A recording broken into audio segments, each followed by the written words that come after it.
And this time in our video log, we are staying at Hurley Riverside Park.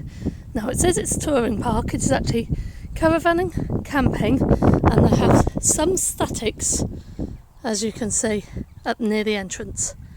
So we're just going to take a walk down into the park.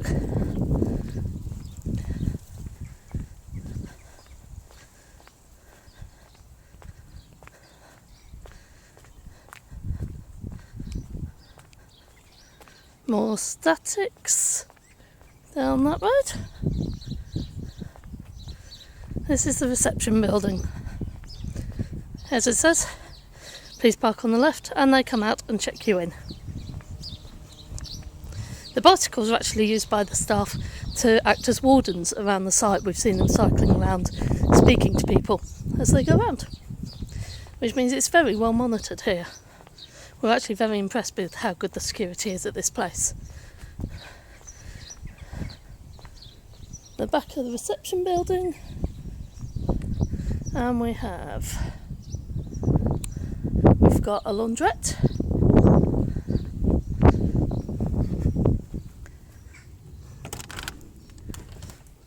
Very simple, basic washing machines, tumble dryers, takes coins.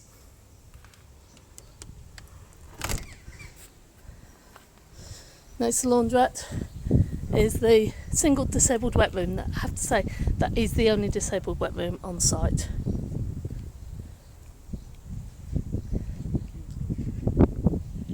And coming around, they do have electric charging points.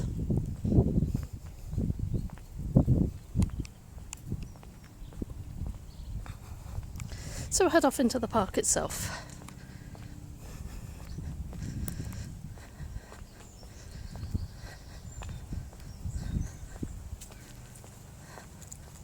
As you can see, barriered site, you get a key fob to get your entry and exit from the site.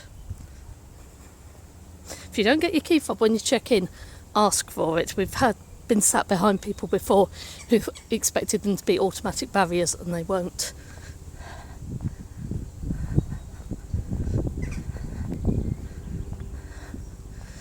So coming down first is the Ash site. That is one of their caravan parks.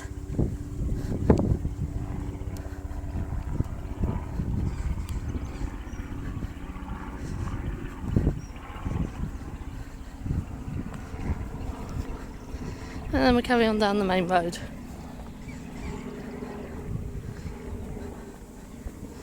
Officially called toilet block number 1. This one actually has a kitchen facility on the side, which is undercover. That is the only undercover sinks on the park.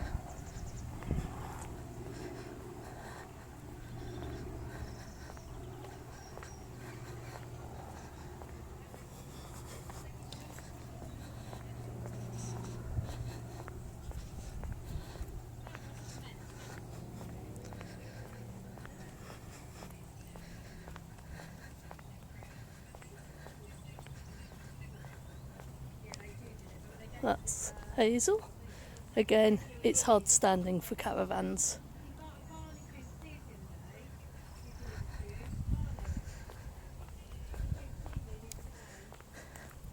Sites for premium and large RVs appear to be off the main road.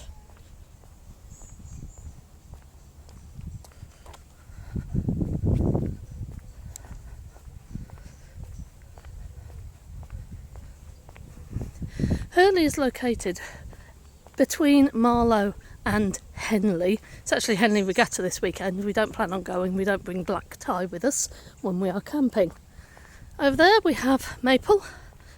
Maple is another caravan, but this one is grass with a couple of hard standing sites.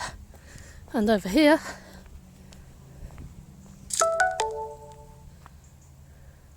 this is the Elm camping field.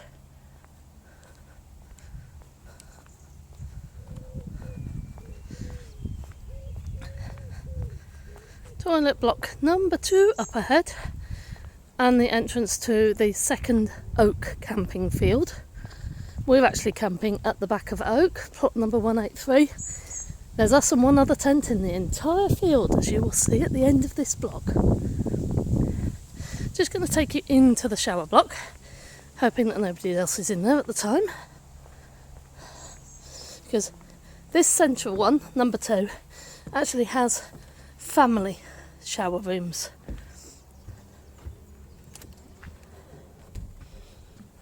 Which, if we just go in, you can see you have a toilet and the shower.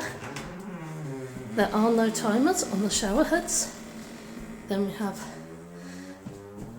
a bench and hooks for your clothes and a hand basin, all within your own door.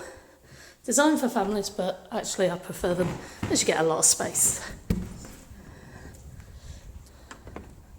There are also men's and women's toilets in this block. The ladies, which is the only one I can really describe to you, has about 5 toilets, 2 showers, 4 hand basins and some hair dryers. Nice touch.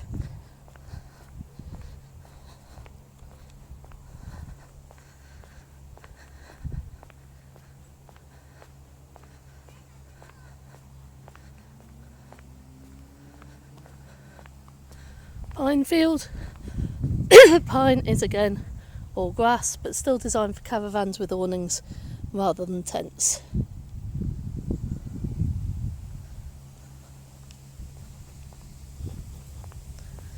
Water points are plentiful.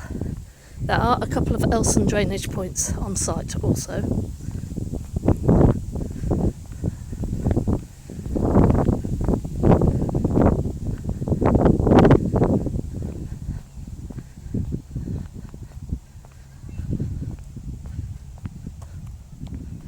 Chestnut, another mixed field.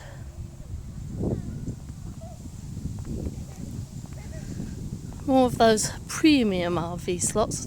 There was a massive RV parked here earlier this week. Actually took the full length of one of these parking bays.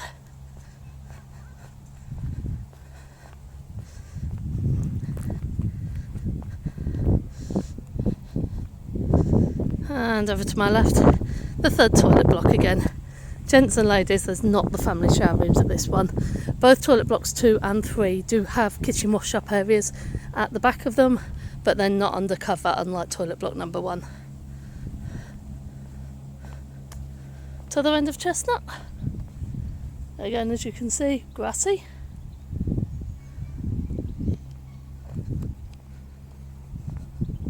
Take you into Oak. Oak being the other end of Oak, the camping field. As you can see, the plots are quite nicely spaced. Plot 140, and we actually have to walk quite a way past the electrical point before we get up to plot 141. Now, having looked at some of their maps recently, I believe they have actually spaced out the plots more than they were a couple of years ago, which probably fits quite well with the tendency these days for people to have larger tents. So we're just going to do a quick circle round.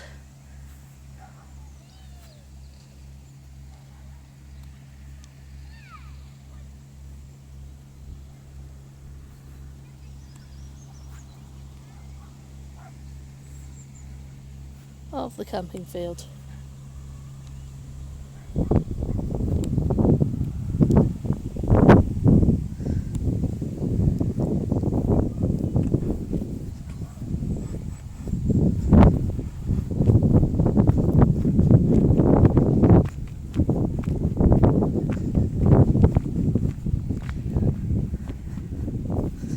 As we turn the corner to the end of the site, it actually takes you into their rally field. I have a sneak feeling they'll be using that this weekend for the Henley Regatta. It literally is just an entrance and a man conveniently cutting the grass, which is another reason why I think they're going to be using it. Coming through the cutting to the left, we get to details about the adventure trail, which I am going to walk you down, and a kiddies play area. It's not perfect. My son would insist that it needs swings to be perfect, but as you can see, it's got sort of a balanced trail with various logs and hanging bars and all kinds of things. For your little children, there is a small climbing frame. There's 2 outdoor table tennis tables, and they have provided the nets for football. Ball games are meant to be on this field. We have seen ball games taking place elsewhere while it is so empty, but I suspect that the wardens will be stricter when it gets busier. In terms of policies here, well, we're here for 12 days and they're not asking us to move, which is rather nice considering the amount of stuff we've brought with us. But they do tend to be a bit strict on their noise policy. Supposedly no radios or anything at all. Not quite sure how they differentiate between radio and TV. Right, this is coming on to their nature trail. Designed mainly for children. There are signs as we go along telling you to look for squirrels, dragonflies, that kind of thing. Good old life within a log pole.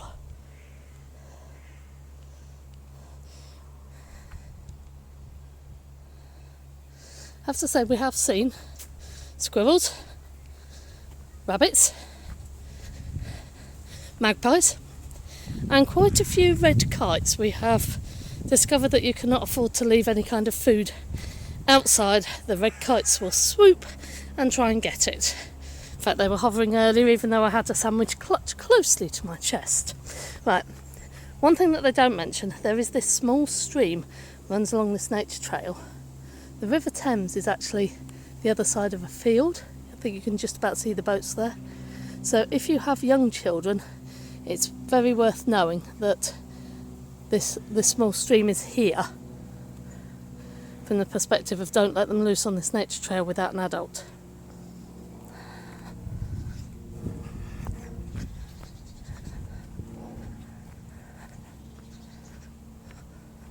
Sign there for damsels and dragonflies.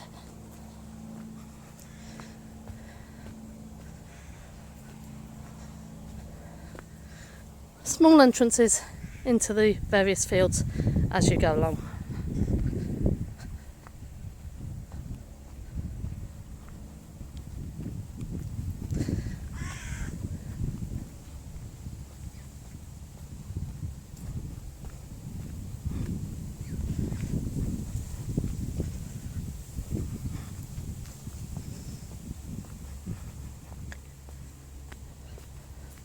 If you're not into nature, you could turn off this video now.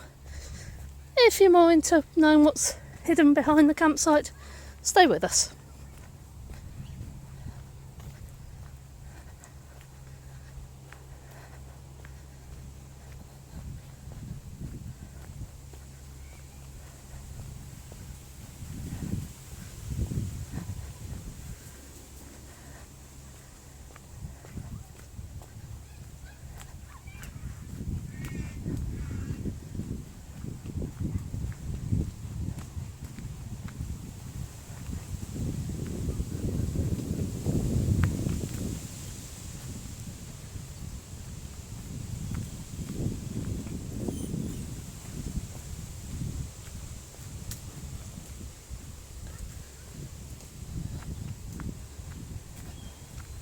Just give you a sneak peek.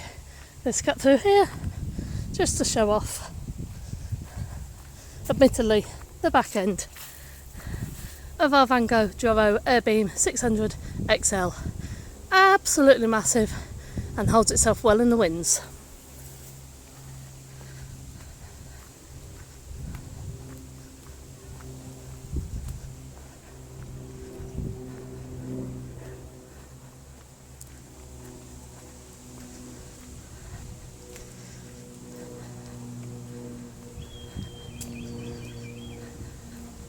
Now, this little cubby hole has a plaque above it, which I don't think you can read it, but it says, "You found Herbert," who appears to be the mascot of Hurley Riverside Park. If you've got small children, they will get in there. You won't get in there to get them out, so you better hope they come out when you call.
Another wee gap into the back of another camping field.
I'm going to go exploring.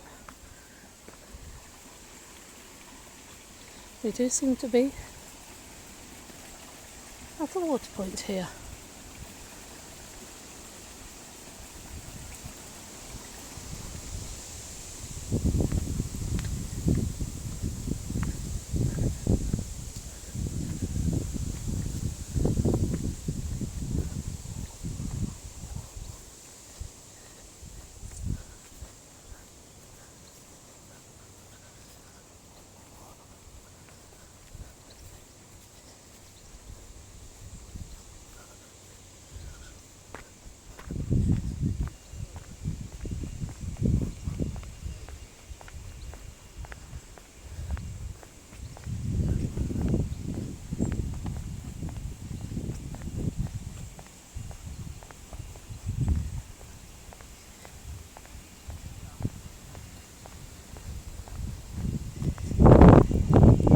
So you obviously have to come off the nature trail to get to the next part of the park.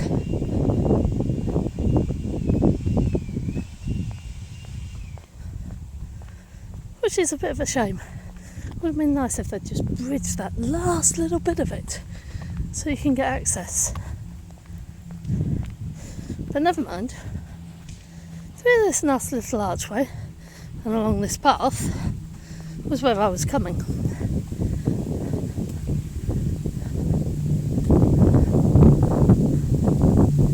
This is what Hurley Riverside Park describe as their picnic grounds, though I've just seen the sign that suggests it doesn't actually belong to them. So I'm just going to scan you from one end to the other.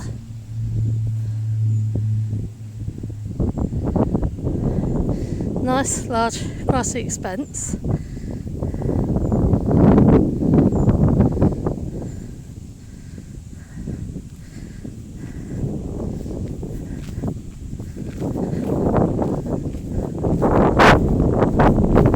And this, ladies and gentlemen, is the River Thames. You have direct access to the River Thames if you wish.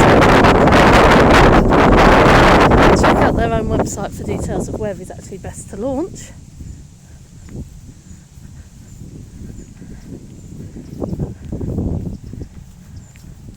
But there we go. That, ladies and gentlemen, is the River Thames, which in a couple of days will be absolutely heaving with people going to and from the regatta. For now, one small boat with some fishermen and a slipway.